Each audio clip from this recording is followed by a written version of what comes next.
নমস্কার। Screening test, PSC screening টেস্টের notification হয়েছে বেশ কিছু সাবজেক্টে। আপনারা জানেন বেশ কিছু সাবজেক্টে স্ক্রিনিং টেস্টের মাধ্যমে বাছাই করা হবে। স্ক্রিনিং টেস্ট মানে আপনারা অনেকে হয়তো জানেন, স্ক্রিনিং হচ্ছে প্রিলিমিনারি একটা পরীক্ষা। স্ক্রিনিং মানে সেখানে বাদ দেওয়া আর কি, এলিমিনেশন একটা থাকবে, এলিমিনেটরি একটা রাউন্ড। ওখানে কিছু ক্যান্ডিডেটকে বাদ দেওয়ার জন্য। এবার বাদ দেওয়া হবে কোন বেসিসে? যেখানে ধরে নিন 3টে সিট বা এমন সংখ্যক সিট অল্প কিন্তু পরীক্ষার্থী প্রচুর। এবার একটা সিটের জন্য পিএসসি একটা মোটামুটি মেনটেন করে যে কোনো পরীক্ষার ক্ষেত্রে 1:3 বা 5। ধরে নিন একটা সিটের জন্য 3 জন বা 5 জন করে ডাকা হচ্ছে। সেখানে ক্যান্ডিডেট খুব বেশি আবেদন করেছে, সেখানে তাহলে ক্যান্ডিডেটকে কিছু বাদ দিতে হবে।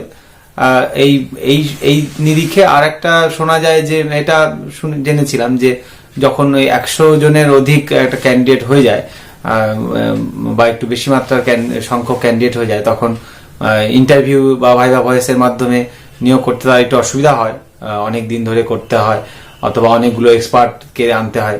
তাই তারা তখন একটা স্ক্রিনিং টেস্ট নেন। স্ক্রিনিং টেস্ট করে সেখানে আর কি এলিমিনেশন আর কি এলিমিনেট করা হয়।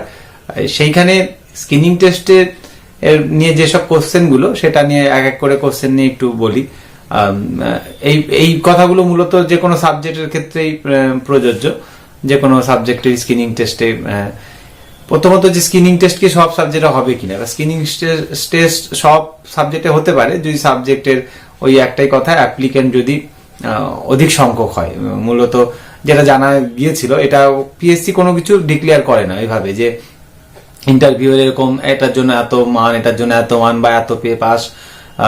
এই আমাদের পিএসসির মাধ্যমে যে ডিগ্রি কলেজগুলোতে নিয়োগ হয়, এরকম তেমন কিছু এমন ঘোষণা করে না। তেমনি স্ক্রিনিং টেস্টের ক্ষেত্রে ঘোষণা করে না যে কতজন হলে স্ক্রিনিং টেস্ট হবে। তো পিএসসি তারা একটা স্ট্যাটুটরি বডি, তারা এইভাবে নিয়োগ প্রক্রিয়া করেন, নিয়োগ প্রক্রিয়ার মাধ্যমে সিলেকশন করেন। স্ক্রিনিং টেস্টটাতে তারা যখন বেশি সংখ্যক হয়, তখন ধরে নেওয়া হয় মোটামুটি যে 100-র অধিক বা বেশি সংখ্যক প্রার্থী থাকলে, অ্যাপ্লিকেন্ট থাকলে স্ক্রিনিং টেস্ট হবে। সেখানে আপনাদের এটা নিশ্চিত করে কারোই ধরার কথা নয় যে আমাদের সাবজেক্টে স্ক্রিনিং টেস্ট হবে কিনা। তারপর প্রস্তুতি রাখতে হবে স্ক্রিনিং টেস্টের জন্য। দ্বিতীয়ত হচ্ছে যে স্ক্রিনিং টেস্ট হবে, তার সিলেবাসটা মোটামুটি একটা দেওয়া হয়েছে। আর বিষয়ভিত্তিক সিলেবাসটা আগে ছিল, আগাগোড়াই স্ক্রিনিং টেস্ট হতো পিএসসির ক্ষেত্রে। বেশ কিছু সাবজেক্টে প্রায় প্রতি বছরই হয়ে থাকে, যেমন ফিলোসফি, বাংলা বা ইতিহাসেও হয়েছে। যেই সাবজেক্টগুলোর ক্ষেত্রে অ্যাপ্লিক্যান্ট বেশি হয়েছে সিট অনুযায়ী, যেখানে ইন্টারভিউ না দুষ্কর হয়েছে, সেখানে কিন্তু স্ক্রিনিং টেস্ট হয়েছে, এটা বাদ দেওয়ার জন্য। তো সেই সিলেবাসটা একটু ভিন্ন ছিল। এই সিলেবাসটা যেটা দেওয়া হয়েছে সেটা একটু ভিন্ন। সিলেবাসটা আগে ছিল আমাদের বিষয় ভিত্তিক ছিল, আমাদের একদমই সাবজেক্ট বেস ছিল। সেখানে যে কোনো সাবজেক্টেরই বেস ছিল, পুরো সাবজেক্টের উপর 100টা কোশ্চেন থাকতো এবং কোশ্চেনগুলো মাল্টিপল চয়েস থাকতো এবং 1 নম্বর হিসেবেই থাকতো। কিন্তু নেগেটিভ মার্কিং থাকতো, সেখানে ভুলের জন্য নাম্বার কাটা যেত। সম্ভবত 3টে ভুল হলে একটা করে নাম্বার এরকম কাটার একটা প্রভিশন আছে। তাহলে আমাদের এইটা একটা সাবজেক্টের প্যাটার্ন আর কি, এক্সামের প্যাটার্ন। এবার সাবজেক্টের সিলেবাসটা ছিল, সেই সিলেবাসটা পিএসসির ক্ষেত্রে পরীক্ষার ওরা একটা জিনিস মেনটেন করে। মোটামুটি পরীক্ষা ঘোষণা হওয়ার, গত বছর অব্দি করেছিল, পরীক্ষা ঘোষণা হওয়ার 15 দিন, তার বেশি নয়, 15 দিন আগে একটা সিলেবাস আপলোড করে দিত। একদম পুরনো, দেখবেন ওই পুরনো একটা পেজে ওই অনেক দিন আগে হয়তো এরকম টাইপিং করা বা হাতে লেখা সেই পেজটাই একদম সবগুলো বিষয়ের পরপর একেবারে আপলোড করে দিত। এইবার যেহেতু এবার প্যাটার্নটা একটু চেঞ্জ হয়েছে, গত বছর অব্দি ছিল শুধু সাবজেক্টের ওপর, ওই পুরনো ওই কোথা থেকে বের করে নিয়ে ফাইল থেকে বের করে হয়তো পিডিএফটা আপলোড করে দিত।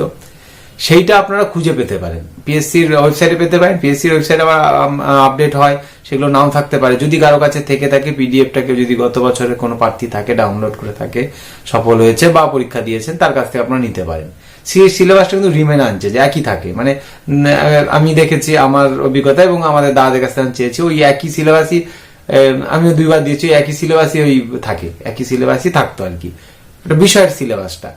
এবার তার সঙ্গে এবার যুক্ত হয়েছে নতুন করে, সেটা ইংরেজি কিছুটা, আর কিছুটা জেনারেল অ্যাওয়ারনেস বা জিকে যেটা আর কি আমরা বলছি, সেটা ইনক্লুডিং আমাদের কনস্টিটিউশন কিছু ইম্পর্টেন্ট আর্টিকেল সহ আমাদের যেগুলো পড়তে হয়, পুরোটা ধরে হয়তো না। তারপরে জিকে বলতে যে কোনো কিছু থাকতে পারে, যে কোনো সোশ্যাল অ্যাওয়ারনেস থাকতে পারে। আর আরো লাগে এটা এই কারণে, এটা আমাদের ভাবনা, এটা এরকম ভাবে পিএসসি আগেও বললাম কিছু ঘোষণা করে না। এক হচ্ছে যে পিএসসির কিছু কলেজ রয়েছে যেখানে আগাগোড়ায় পিএসসির কলেজগুলো একটা হেরিটেজ কলেজ, একটা লিগাসি বজায় থাকে, সেখানে একটা ইংরেজি প্রেফারেবল থাকে, অনেকক্ষণ ধরে ইন্টারভিউ হয়, আপনারা জানেন, সিএসসির মতো নয়। সেখানে একটু বেশ কিছু কলেজ সেখানে ইংরেজিতে পড়াতে হয় বা জানতে হয় আবশ্যিকভাবে। এই জন্য পিএসসিতে একটা ইংরেজিতে প্রাধান্য আগাগোড়ায় দেওয়া হতো, সেটা ইন্টারভিউতে বিষয়ে বলা যাবে। তো যাই হোক, ওই ইংরেজির প্রাধান্য দিয়ে একটা ইংরেজি জেনারেল ইংরেজি অ্যাওয়ারনেস দেওয়া হয়েছে। সেখানে আপনারা বুঝতেই পারছেন তাহলে কোন কোন ইংরেজিগুলো লাগবে, বিশেষ করে কম্পিটিটিভ এক্সামের জন্য যে ইংরেজিগুলো থাকে সেখানে একটা সিলেবাস থাকে, যেমন সিনোনিম, অ্যান্টোনিম, হোমোনিমস, তারপরে কমন এরর, এরকম কিছু থাকে, তারপরে ওয়ান ওয়ার্ড সাবস্টিটিউট, এরকম অনেক কিছু থাকে।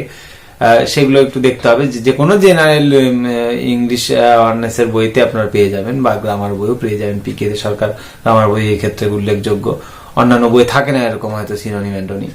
তো সেটা একটা ইংরেজি আছে। আর জেনারেল অ্যাওয়ারনেস তো বললামই, সবকিছুই আসতে পারে, তবুও অন্যান্য পরীক্ষার মতো অত কিছু কাঠিন্যতা থাকবে না এখানে। এখানে মোটামুটি যেগুলো কমন থাকে, যেগুলো জানতেই লাগবে, সেগুলো একটু দেখতে হবে। আমাদের ইউজিসি দেখতে হবে, এইচআরডি, এইসব দেখতে হয়। হায়ার এডুকেশন নিয়ে যেসব আর্টিকেল বা রয়েছে সেগুলো একটু দেখতে হয়। আর এগুলো ঢোকানো আর একটা কথা, ইংরেজি যেমন ঢোকানো একটা বললাম যে ইংরেজি একটু প্রেফার করা হয়, এমনকি কিছু কোশ্চেন ইংরেজিতে করা হয় ইন্টারভিউতে, অ্যান্সারও দিতে বলা হয়, সেই ক্যান্ডিডেটকে প্রেফার করা হয়। তেমন ভাবে আবার ওই একজন থাকেন আইএস পদমর্যাদার একজন সেক্রেটারি থাকেন, তিনি বেশ আবার ওই ইন্টারভিউতে জেনারেল অ্যাওয়ারনেসের কোশ্চেন করেন, স্থানীয় এমপির নাম, এমএলএ এর নাম, তারপরে মন্ত্রী কে আছেন, কোন পদে, সেই মন্ত্রকটা ঠিকঠাক বলতে হয়, ভুল বললে আবার বলেন এই মন্ত্রক তো হয় না। এরকম অনেক জেনারেল অ্যাওয়ারনেসের কোশ্চেন করে।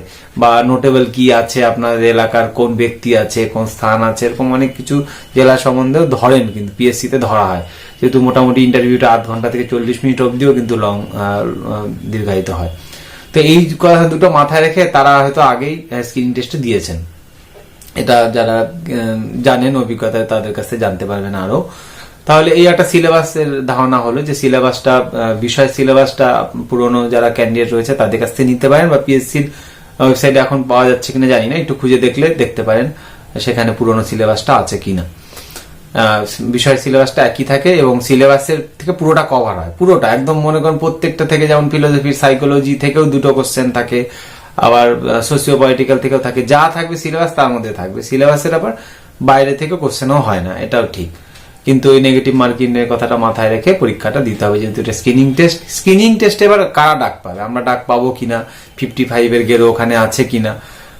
স্ক্রিনিং টেস্ট মূলত বাদ দেওয়ার জন্য আগেই বললাম, স্ক্রিনিং টেস্টে সবাইকেই ডাকা হবে, যে কোনো ভ্যালিড বা জেনুইন বোনাফাইড ক্যান্ডিডেটকে ডাকা হবে। তার যদি ভুল ত্রুটি কিছু না থেকে থাকে, নেট সেট অবশ্যই থাকতে হবে। এটা পরীক্ষার কিছুটা নেট সেটের মতো। নেট সেট যেমন আমাদেরকে চাকরির অ্যাসুরেন্স দেয় না, নেট সেট একটা কোয়ালিফাইং একটা পরীক্ষা, তেমনি এই স্ক্রিনিং টেস্ট হচ্ছে কোয়ালিফাইং পরীক্ষা। সবাইকে ডেকে নিয়ে পরীক্ষায় অ্যাপিয়ার করিয়ে নিয়ে সেখানে যারা, সেখানে হয়তো ধরে নিন 30 জনের জন্য 90 জনকে ডাকবে, সেখানে তাহলে 90 জনকে একদম ওপরের দিক থেকে ডেকে নেওয়া হবে সেই পাস করার অনুযায়ী। এরকম একটা ব্যাপার থাকবে। এখানে সবাই ডাক পাবে, পরীক্ষাটার উপর ইন্টারভিউতে ডাক পাবে। স্ক্রিনিং টেস্ট বা রিটেন পরীক্ষাতে কিন্তু বলা ভালো স্ক্রিনিং টেস্ট, অবজেক্টিভ, এমসিকিউ, সেখানে কিন্তু সবাই ডাক পাবে। 55 এর ব্যাপারটা কি, 55টা নিয়ে অনেকেরই প্রশ্ন যে 55 আগাগোড়া বলতে কি, 55 অ্যাভারেজ কি, 55 কি টোটাল। 55টা এটা খুব বেদনাদায়ক ইন্টারভিউতে নিজে দাঁড়িয়ে দেখা জিনিস, চিত্র একটা, যে অনেকে পাস করেছে স্ক্রিনিং টেস্টে, তখন পিএসসি এতটা স্পষ্টতা দিত না। পিএসসি তে রিটেন পাস করেছে, স্ক্রিনিং টেস্ট পাস করে ইন্টারভিউতে চলে গেছে, ওইখানে তো আপনি ওখানে যাওয়ার পর ওই ডকুমেন্টস গুলো চেক করেন, ডকুমেন্টস চেক করতে গিয়ে দেখে যে 55 নেই, তাকে ফিরিয়ে দিচ্ছে, মানে তার ইন্টারভিউ নেওয়াই হলো না। তার মানে 55 হচ্ছে প্রত্যেকটা থাকতে হবে, মাধ্যমিক, উচ্চ মাধ্যমিক, গ্র্যাজুয়েশন, মাস্টার ডিগ্রি, প্রত্যেকটাতে 55 থাকতে হবে। এটা হচ্ছে 55 এর রুলস আর কি, বিএসসির ক্ষেত্রে এটা মেনটেন করে, মানে বরাবর 55 থাকতে হবে প্রত্যেকটাতে। তো ওই জন্যই ভেবে নিতে হবে 55 না থাকলে কোনো ক্যান্ডিডেটের তাকে কিন্তু বাদ দেওয়া যেতে পারে। আলটিমেটলি কি করবে পিএসসি এটা সিদ্ধান্ত নেবে। আর একটা ব্যাপার যে এই অবজেক্টিভ কোশ্চেনগুলোর ক্ষেত্রে কোনো নির্দিষ্ট বই, যেমন ফিলোসফির ক্ষেত্রেই বলি, নির্দিষ্ট কোনো বই বা কিভাবে ফলো করব, এটা অনেকে জানতে চায়। যেভাবে আপনারা নেট সেট দিয়েছেন তেমনই কোশ্চেন থাকে, যেগুলো সাবজেক্টের কোর বই, সিলেবাসটা ধরে বের করবেন, সাবজেক্টের বইটা বের করবেন, সাবজেক্টের বই করে বিষয়টাই বের করবেন, বিষয়টা পুরোটা পড়ে নেবেন, ব্যাস, আর কিছু না। যদি আমি একটা উদাহরণ দিচ্ছি, আমাদের সোশিও পলিটিক্যাল ফিলোসফিতে ম্যারেজ আছে, সেই ম্যারেজটা একটা আমাদের রাষ্ট্র দর্শনের কোন একটা বই থেকে বের করা হলো, সমাজ রাষ্ট্র দর্শন, সেই বই থেকে ম্যারেজটা পুরোটা দেখে নিলাম। সেইখানে দেখা গেল ম্যারেজের এবার আমি যে ভাগগুলো আছে সবগুলো ভাগ হয়তো নেই, শুধু ম্যারেজের নিয়ে কিছু দার্শনিক দৃষ্টিভঙ্গি আছে, তাহলে কিন্তু আমাকে আর একটা বই থেকে বা নেট থেকে কিন্তু ম্যারেজের আমার প্রকারভেদটা পড়তে হবে। ম্যারেজের কিন্তু মানে বিবাহের কিন্তু অনেকগুলো প্রকারভেদ আছে অনেক দৃষ্টিভঙ্গি থেকে, ওখানে কোন প্রশ্ন বা কোন জায়গা থেকে পড়েছে সেটা কিন্তু আমরা জানি না, তাই আমরা বলতে পারবো না যেটা সিলেবাসের বাইরে। এই জন্য বলা হলো যে কোনো বই থেকে বিষয়টা, সবগুলো বই থেকে, সব বিভিন্ন ডিফারেন্ট সোর্স থেকে বিষয়টাকে কিন্তু জেনে যেতে হবে, তাহলে কিন্তু সব কোশ্চেন কমন আসবে। এই মোটামুটি আর কি যে প্রশ্নগুলো জেনেছিলাম সেখান থেকে আপনাদের একটু বলা, আজকে এইটুকুই। ধন্যবাদ।